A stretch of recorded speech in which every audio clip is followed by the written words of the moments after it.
You know, I keep on going back and forth when it comes to the Montreal Canadiens and adding another piece or going big game hunting or a nice big trade. Now, you could argue that, like, for the long term longevity of the Montreal Canadiens, it actually may make some sense because, I don't know, they kind of, I guess, could use a center or maybe another top six player or something or whatever. But you're kind of like, man, like, this team is top in the Atlantic. They've played 16 games, which is the only teams that have played less than them are the Lightning and the Buffalo Sabres. So, like, it's crazy that they've just had such a good start to the season. You're kind of like, maybe just save the assets. But we're going to be talking about how that relates to the Montreal Canadiens today. Welcome back to Pixel Plus Hockey. If you could make sure to hit that subscribe button, it would be so greatly appreciated. And thank you so much to those that are already supporting me as well. It is very humbling. Because the Montreal Canadiens are set up to make a really big trade right now. I mean, they have assets, they have draft picks, they have, players that a lot of teams are really going to like. Like, a lot of teams really like Alexander Zarovsky, I'm sure. I mean, I do anyway. And they're kind of set up in this, like, perfect situation where you almost could go two paths. You can either just save your prospects or you could go big game hunting. Now, here's the question. If they go big game hunting, does it not make more sense to go for the center, right? The young center that's going to make a lot of sense long term. That's where I would go. But there's been other players, for example, that have been scratched recently in Jordan Kyrou. And some people seem to be down on Jordan Kyrou, but he is like he scores 30 plus goals every year. Like, he's having maybe a little bit of a slow start, but he'll get it together. Like, man, can you imagine if Montreal got Jordan Kyrou? I think that they would be probably the best offensive team in the league, probably maybe even better than the Colorado Avalanche. Like, the Avalanche they score 4 goals like every single game. The Montreal Canadiens right now score about 3.6 goals per game. They're actually tied with the Toronto Maple Leafs right now, and the difference is that Montreal can play some defense and the Leafs can't play any defense, so that's why they are obviously far above the Maple Leafs. But here we have a very interesting quote. David Pagnotta, I know there's a willingness from Montreal's side to explore the big fish. And if there's another opportunity to add, up front, another big fish, I think Montreal will at least be part of the discussion, close quote. That was on Sportsnet today.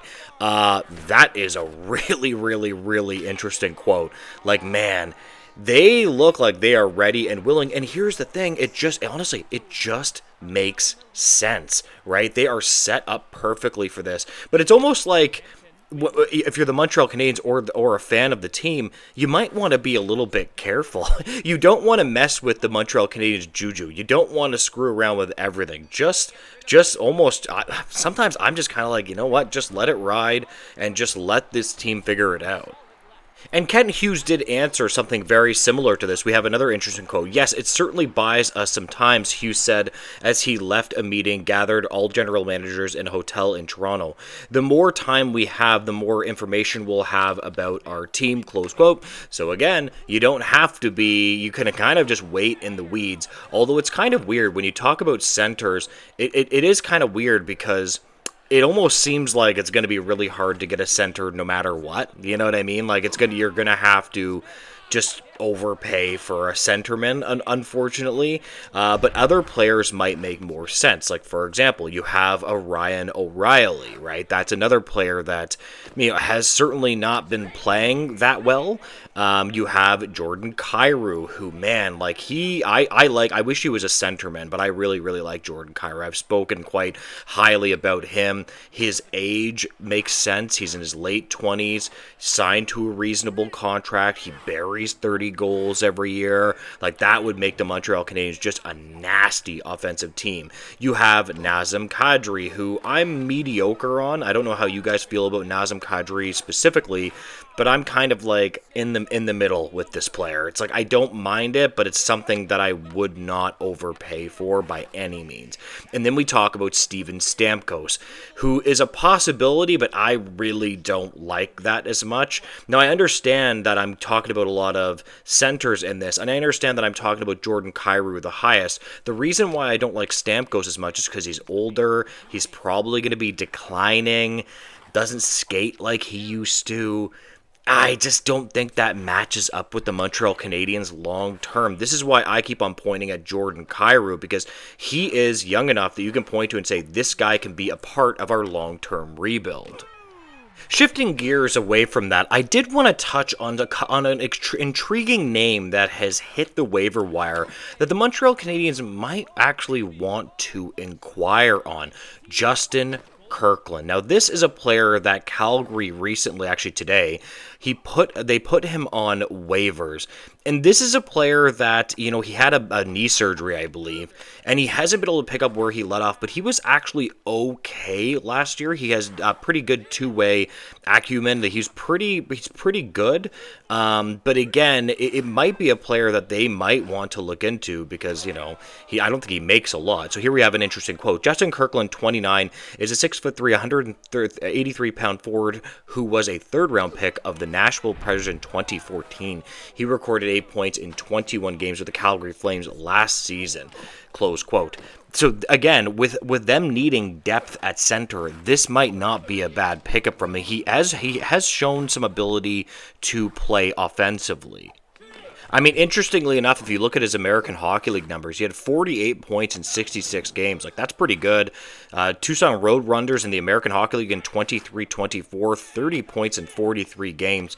And then when he did make the Calgary Flames, he actually got 8 points in 21 games. Like, these are genuinely promising numbers, although I understand why, you know, they may have put him on waivers from the Calgary Flames perspective. Like, he wasn't like lights out for them.